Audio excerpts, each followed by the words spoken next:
एक बार जरा सोचिएगा कि आपके खाते में 14 करोड़ रुपए हैं और इसको आपने एफडी कर दिया है बैंक में, तो बैंक आपको हर महीने ब्याज के तौर पर 7,58,000 रुपए देगा और यही साल भर में करीब 91 लाख रुपए बैंक आपको देगा। और करना आपको कुछ नहीं है, बैंक के खाते में पैसा एफडी करके रख देना है और सोते रहिए, ये पैसा आपको मिलता जाएगा। ये हम 14 करोड़ रुपए की अहमियत आपको क्यों बता रहे हैं? ये इसलिए बता रहे हैं क्योंकि इस साल के शुरुआत में ही या इस फाइनेंशियल ईयर में कह लीजिए सबसे बड़ी ठगी जो हुई है वो हुई है 14 करोड़ 85 लाख रुपए की इन दो बुजुर्ग दंपतियों के साथ में। इस वीडियो में आपको बताएंगे कि कैसे इन दोनों बुजुर्गों को साइबर ठगों ने 16 दिन तक कैमरे की निगरानी में हाउस अरेस्ट करके रखा और कैसे इनसे इनके 14 करोड़ 85 लाख खाते से निकलवा लिए। आपको एक चीज और बता देते हैं, अगर आप पैसे अपने खाते में रखे हैं और कोई यूपीआई ट्रांजैक्शन या कोई इस तरह का ऐप यूज नहीं करते हैं, आपने सिर्फ चेकबुक ली है और आप सोचते हैं कि मैं सेफ हूं क्योंकि मैं मोबाइल से ट्रांजैक्शन नहीं करता हूं, तो इस वीडियो के अंत तक आपका भ्रम यह भी टूट जाएगा कि अगर आप कोई भी ऑनलाइन ट्रांजैक्शन किसी माध्यम से नहीं करते हैं, एटीएम कार्ड भी नहीं रखते हैं, तब भी आपके साथ ठगी हो सकती है। जब इनके साथ 14 करोड़ 85 लाख की ठगी हो गई। आपको बताएंगे कि ये दोनों बुजुर्ग है कौन इस वीडियो में। स्क्रीन पर आपको जो दो बुजुर्ग नजर आ रहे हैं उनमें एक है डॉक्टर ओम तनेजा, उम्र है 81 साल। इनकी पत्नी है डॉक्टर इंदिरा तनेजा, उम्र 77 साल। दोनों ही अमेरिकन सिटीजन हैं, अमेरिकी सरकार के लिए ये काम करते थे, वहां नौकरी करते थे। डॉक्टर ओम तनेजा IITian है और गोल्ड मेडलिस्ट रह चुके हैं। अमेरिका में यूएन के लिए ये सर्विस देते थे। इसके साथ ही इनकी पत्नी डॉक्टर इंदिरा तनेजा अमेरिकी में डॉक्टरी की प्रैक्टिस करती थी और एक यूनिवर्सिटी में ये प्रोफेसर के तौर पर थी। दोनों अमेरिका से सरकारी नौकरी में थे। अब देखिए, भारत की तरह अमेरिका में कोई रिटायरमेंट सिस्टम नहीं है कि 60 साल के बाद आपको सर्विस से निष्कासित कर दिया जाएगा। वहां रिटायरमेंट आप स्वेच्छा से, आपका जब मन हो तब ले सकते हैं। तो देखिए, 2015 में डॉक्टर ओम तनेजा और इंदिरा तनेजा ने सोचा कि जिस वतन से हमको इतना कुछ मिला, जहां की मिट्टी में हम खेले, जहां हमारे अपने हैं, जहां से हमारी शिक्षा दीक्षा हुई, मतलब भारत, उसके लिए कुछ करना चाहिए। इतने साल हमने अमेरिका में सर्विस ली है, लेकिन अब वक्त आ गया है कि चलते हैं अपने देश और अपने देश चल करके अपने देश की सेवा करते हैं। तो 2015 में ये दोनों दंपति डिसाइड करते हैं कि अब जो है हमें रिटायरमेंट ले लेनी चाहिए। और उसके बाद रिटायरमेंट लेने के बाद 12 जनवरी 2015 को ये दोनों अपने वतन भारत वापस आ जाते हैं। भारत पहुंचने के बाद इन दोनों ने कभी नहीं सोचा होगा कि इनके पूरे जीवन की जो गाढ़ी कमाई जो की गई थी, 14 करोड़ रुपए जिन्होंने बचा करके अपने खाते में रखे थे, वो भारत पहुंचने के बाद साइबर ठग जो है वो इनसे ले लेंगे, छीन लेंगे। इनके साथ इतना बड़ा फ्रॉड हो जाएगा। जनवरी 2015 में भारत में कदम रखने के बाद इन्होंने अपने फाउंडेशन की नींव रखी, the next step in health education and environment. अपनी इसी एनजीओ के अंतर्गत ये अलग अलग स्कूलों में बच्चों की फ्री हेल्थ चेकअप करते, बच्चों के एजुकेशन पे काम करते। इन लोगों ने हरियाणा, राजस्थान, दिल्ली, हिमाचल प्रदेश, उत्तराखंड, कोलकाता और भी कई स्टेट में अलग अलग जगहों पर जाकर के हर साल जाते थे और बच्चों का चेकअप और उनके हेल्थ के लिए उनको जागरूक करते थे। डॉक्टर इंदिरा तनेजा पर्सनली कई और ऐसे एनजीओ से जुड़ी थी जिसके तहत ये बच्चों के जाकर के रूटीन हेल्थ चेकअप किया करती थी। 24 दिसंबर 2025 का वो दिन था जब डॉक्टर इंदिरा तनेजा के पास पहला फोन आता है उन ठगों का। उन ठगों में से एक बोलता है कि मैं ट्राई का अधिकारी हूं। ट्राई मतलब telecom regulatory authority of India, मतलब वो संस्था जो भारत में टेलीकम्युनिकेशंस को रेगुलेट करती है। वो कहता है कि मैं इसका अधिकारी हूं और आपके फोन पर 26 कंप्लेन आया है आपके फोन नंबर के खिलाफ। 26 कंप्लेन में कहा गया है कि आपने अश्लील बातें की हैं और अश्लील कंटेंट को देखा है। वो अधिकारी बनकर यह भी कहता है कि इतना ही नहीं, मुंबई की कैनरा ब्रांच के एक शाखा में आपके खिलाफ मनी लॉन्ड्रिंग का भी मामला पाया गया है। डॉक्टर तनेजा बताती हैं कि आज तक मैं मुंबई कभी गई नहीं हूं और कैनरा बैंक में मेरा कोई खाता नहीं है। उधर से वो बोलता है फ्रॉड कि आपका खाता मुंबई के कैनरा बैंक में है और उस खाते में आपका पैन कार्ड भी लगा है, आपका आधार कार्ड भी लगा है और यहां तक कि आपका थंब इंप्रेशन भी लगा हुआ है। तो इसके बाद इंदिरा कहती हैं, डॉक्टर इंदिरा तनेजा कहती हैं कि मेरा थंब इंप्रेशन कैसे लग सकता है जब मैं कभी वहां पर गई ही नहीं है। फ्रॉड इनको धमकाता है, कहता है कि देखिए आप प्राइम सस्पेक्ट हैं और आपकी गिरफ्तारी की जा सकती है। इसके बाद वो फ्रॉड डॉक्टर तनेजा से कहता है कि मैं आपकी कॉल को कोलावा के साइबर क्राइम ब्रांच में ट्रांसफर कर रहा हूं। वहां पर इनकी वीडियो कॉल पर बात होती है। एक निजी चैनल को इंटरव्यू देते हुए डॉक्टर इंदिरा तनेजा बताती हैं कि मैंने देखा था वीडियो कॉल में कि एक पुलिस वाला बैठा हुआ है, उसके पीछे मुंबई पुलिस का लोगो लगा हुआ है, पीछे से बिल्कुल दीवार जो है वो सारी लग रही थी कि कोई पुलिस थाने की ही है। डॉक्टर इंदिरा तनेजा जब उस पुलिस वाले को बताती है कि मैं कभी मुंबई नहीं गई हूं और मुंबई में मेरा कोई खाता नहीं हो सकता है, इतना कहने के बाद उस पुलिस वाले के द्वारा इनके व्हाट्सएप पर एक फोटो दी जाती है और वो फोटो रहती है नरेश गोयल की। इससे इनसे पूछा जाता है कि आप नरेश गोयल को जानती हैं? ये कहती कहती हैं नहीं। तो पूछा जाता है कि क्या आपने कभी जेट एयरवेज में ट्रेवल किया है, तो ये कहती हैं 3 से 4 साल पहले मैंने कभी जेट एयरवेज में शायद ट्रेवल किया हो। फिर इनसे बताया जाता है कि नरेश गोयल ने नेशनल डिफेंस सिक्योरिटी में 500 करोड़ रुपए का फ्रॉड किया है और आपका भी नाम इसमें है, इसलिए आप प्राइम सस्पेक्ट हैं और आपको मुंबई आना पड़ेगा। उन ठगों ने इंदिरा तनेजा के ऊपर बैक टू बैक इतने आरोप लगाए कि इंदिरा तनेजा अब परेशान होने लगी थी, उनके झांसे में आने लगी थी। इन्होंने कहा कि मेरे पति का अभी ऑपरेशन हुआ है और हम दोनों ही सिर्फ यहां पर हैं और हम दोनों ओल्ड पीपल हैं, इसलिए हम दिल्ली से मुंबई नहीं आ सकते हैं। इसके बाद उन ठगों ने कहा अच्छा आप मुंबई नहीं आ सकती हैं तो कोई बात नहीं, हम आपका एक फेवर करते हैं। वो फेवर ये होगा कि आपको एक लेटर लिखना है सुप्रीम कोर्ट के नाम से। लेटर का मैटर क्या होगा वो मैं बताता हूं। उन्होंने बताया कि आप लेटर में लिखिए कि मैं और मेरे पति हम दोनों ओल्ड एज हैं और हम दोनों अकेले यहां पर रहते हैं, हमारे पति का अभी ऑपरेशन हुआ है जिसकी वजह से हम मुंबई नहीं आ सकते हैं। उन ठगों ने इंदिरा तनेजा से ये लेटर लिखवाया और कहा इसकी फोटो खींच करके हमें भेज दीजिए। ये फोटो मिलने के बाद वो कहते हैं कि अब आपको अगला काम ये करना है कि इस चीज को, इस बात को जो हमारे आपके बीच में हो रही है, ये किसी को लीक नहीं करना है, किसी को बताना भी नहीं है। उन ठगों ने पूछा कि क्या आपके वहां कोई नौकर है? इंदिरा तनेजा कहती है मैं घर का सारा काम खुद करती हूं, इसलिए मेरे वहां कोई नौकर नहीं है। इंदिरा तनेजा बताती हैं कि जब उस ठग से मेरी कॉल पर बात हो रही थी उसी समय हमारा ड्राइवर जो है वो नीचे रहता है, वो ऊपर आ गया। कुछ दिन पहले उसके पैर में चोट लगी थी, फ्रैक्चर हुआ था, उसका एक्सरे करा करके वो दिखाने लाता है, क्योंकि ये लोग डॉक्टर हैं इसलिए दिखाने आता है। वो आ जाता है और इनसे कहता है कि मैडम मेरा एक्सरे देखिए। उस वक्त वो ठग कॉल पर था और वो कॉल पर ही चिल्लाने लगता है कि कौन आया, उसको पहले बाहर भगाओ, उसकी बात नहीं सुनना है। ये इतना डर गई कि अपने ड्राइवर को बिना एक्सरे देखे वहां से निकाल देती हैं और कहती तुम जाओ, उसके बाद दरवाजा बंद कर लेती हैं। उसके बाद वो ठग इनको कहानी बताता है और समझाता है कि देखिए आपका नाम नरेश गोयल से जुड़ा हुआ है। नरेश गोयल एक बहुत बड़ा फ्रॉड है और उसकी पहुंच बहुत ज्यादा है। वो अपने ऐसे लोगों को मरवा देता है जिनका नाम पुलिस में लीक हो जाता है। अब क्योंकि आपका नाम पुलिस में लीक हो गया है तो नरेश गोयल के आदमी आपके अगल बगल घूम रहे होंगे और वो आप दोनों की कभी भी जान ले सकते हैं। इसलिए आपको किसी को भी नहीं बताना है कि हमारी जांच चल रही है, पुलिस वाले हमें इंटेरोगेट कर रहे हैं। ये चीज आपको किसी को नहीं बताना, बस अपने तक रखना है। इस तरह से वो ठग जो है इन दोनों लोगों को कन्विंस करते हैं कि आपको किसी को कुछ भी नहीं बताना है। उस फ्रॉड की ये बात मान करके ये दोनों बुजुर्ग दंपत्ति अब तक पूरी तरह से हाउस अरेस्ट हो चुके थे। इसके बाद वो फ्रॉड इंदिरा तनेजा से कहते हैं आप घबराइए मत, आपकी लाइफ की जिम्मेदारी हमारी है और पुलिस वाले आपके घर के अगल बगल घूम रहे हैं ताकि नरेश गोयल आपका कोई नुकसान ना कर सके। इंदिरा तनेजा कहती है अगर पुलिस वाले मेरे घर के अगल बगल घूमेंगे तो सभी को मोहल्ले में पता चलेगा। वो कहते हैं कि हमारे आदमी सिविल ड्रेस में आपके घर पर नजर रखे हैं और आपकी जान को कोई खतरा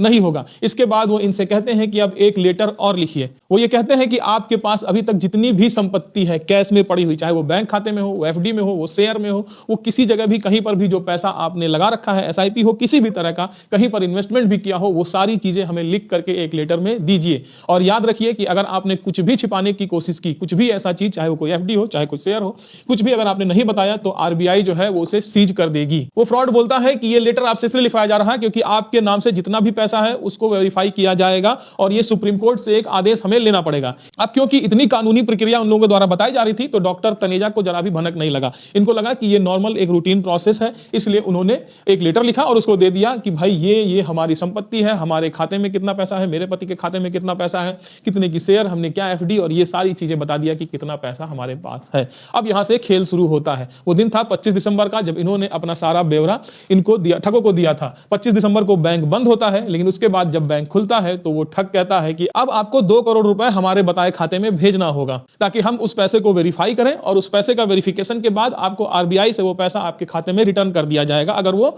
सही कमाई से हुआ तो। बार बार वो फ्रॉड इनको धमकाते भी रहते थे कि तुम लोग भारत माता की सेवा करने भारत में आए और यहां आके तुम भारत को ही लूट रहे हो। इस तरह से धमकियां, अपमानित करना, बार बार इनको नीचा दिखाना, ये सारा काम ये फ्रॉड कर रहे थे। फिलहाल आगे बढ़ते हैं। वो फ्रॉड लगातार इन पर नजर रखे हुए थे, लगातार वीडियो कॉल चल रही थी, इन दोनों पर नजर रखी थी। इनके घर में सिर्फ ये दोनों ही थे, दिन हो या रात, खाना खा रहे हो, टीवी देख रहे हो, कुछ भी कर रहे हो, ये नजर इन पे ये फ्रॉड रखे हुए थे। इंदिरा तनेजा बताती है कि इनके बच्चे बाहर अमेरिका में रहते हैं, तो जब यहाँ रात होती है तो अमेरिका में दिन होती है, तो रात में हम बच्चों को फोन करते हैं, उनसे बात होती है। तो जब बच्चों से बात करने का टाइम होता था तो वो फ्रॉड मेरी कॉल के बजाय मेरी कॉल कट करके मेरे पति के नंबर पे कॉल करते थे और हम अपने बच्चों से क्या बातें कर रहे थे ये भी वो सुनते थे। अब देखिए, इंदिरा तनेजा और उनके पति ओम तनेजा के पास नेट बैंकिंग नहीं था, यूपीआई ट्रांजैक्शन नहीं कर सकते थे, एटीएम नहीं था, कुछ भी नहीं था। उनके खाते में पैसा और उनके पास एक चेकबुक थी जिसको सबसे सिक्योर माना जाता था। तो अब उन्होंने बोला इंदिरा तनेजा को कि तुम बैंक जाओ और बैंक जाकर के मेरे दिए गए खाते में पैसे ट्रांसफर करो। इंदिरा तनेजा जब बैंक जाती हैं तो बैंक में इनके नंबर पर व्हाट्सएप कॉल के जरिए वो फ्रॉड जुड़े हुए थे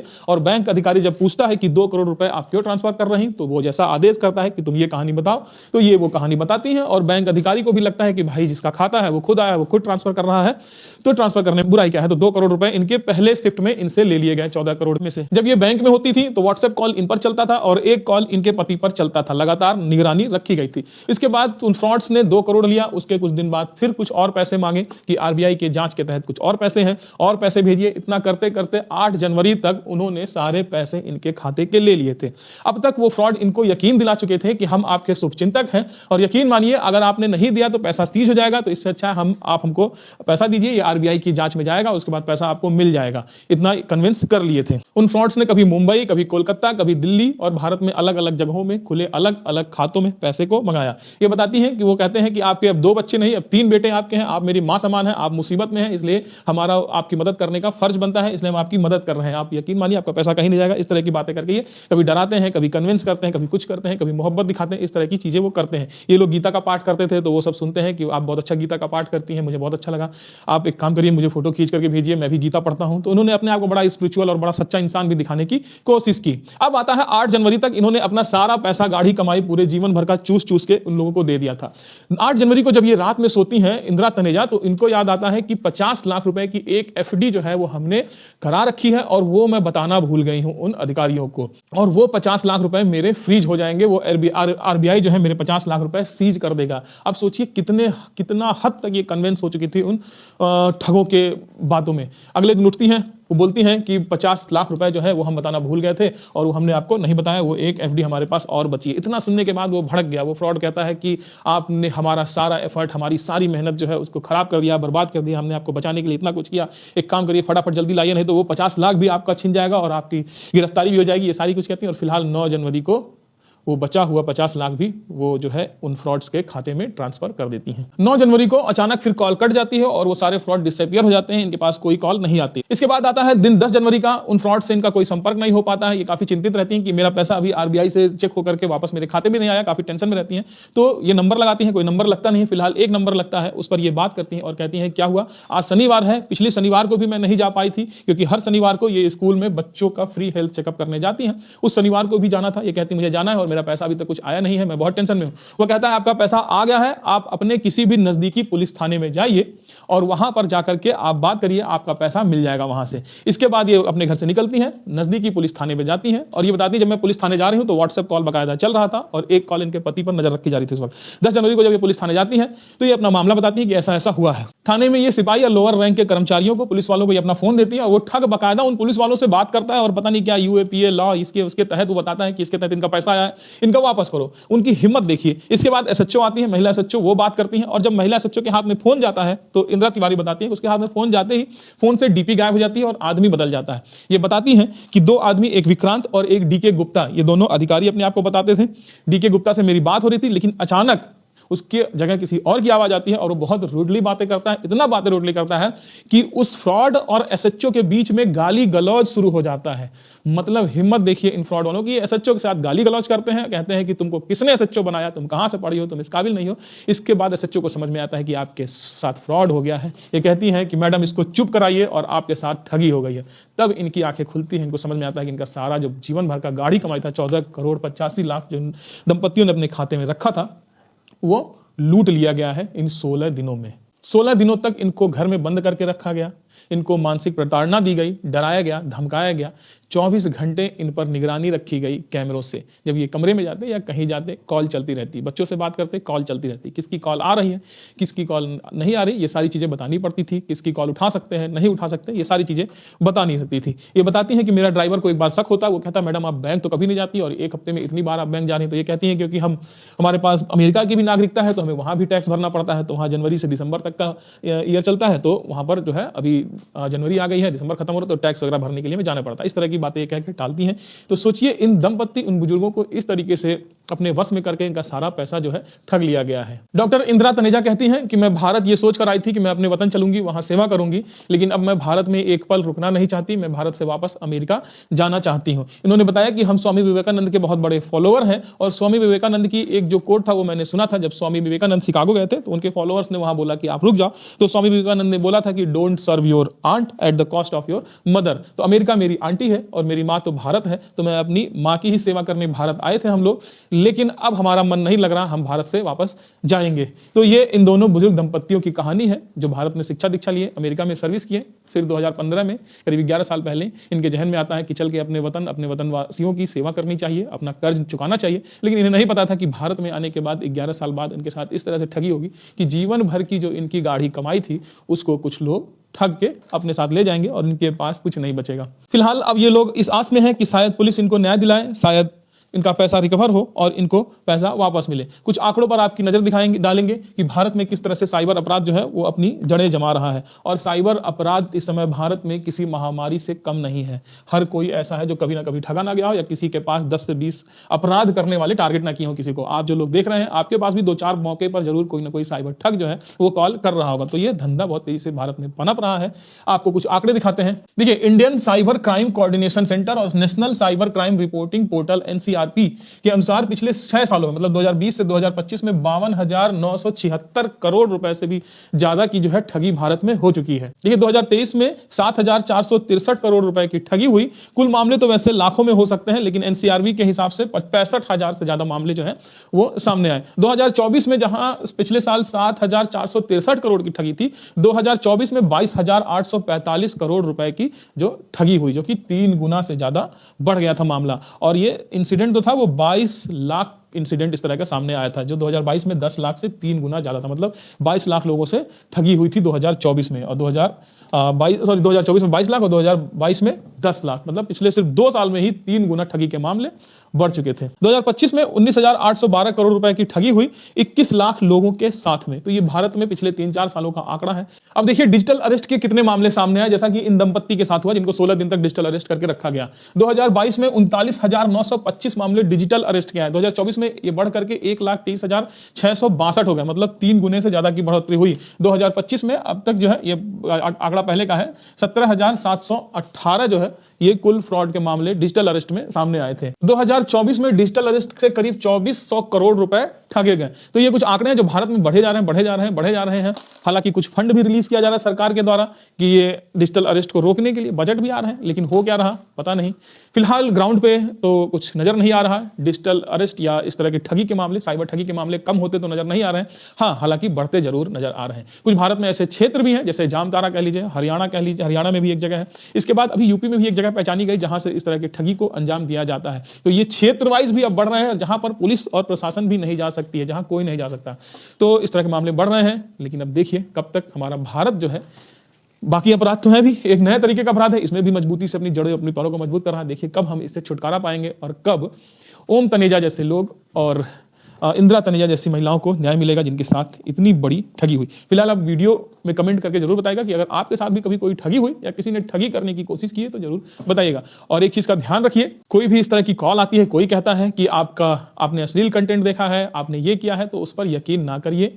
कोई भी कहे कि आपको कैमरे के सामने रखना है, तो कोई पुलिस वाला, कोई भी अधिकारी कोई इस तरह की कॉल नहीं करता है। ठीक है, तो ये सारी चीजें ध्यान रखिए और वीडियो में कमेंट करके जरूर बताइएगा। नमस्कार, मैं विजय कुमार।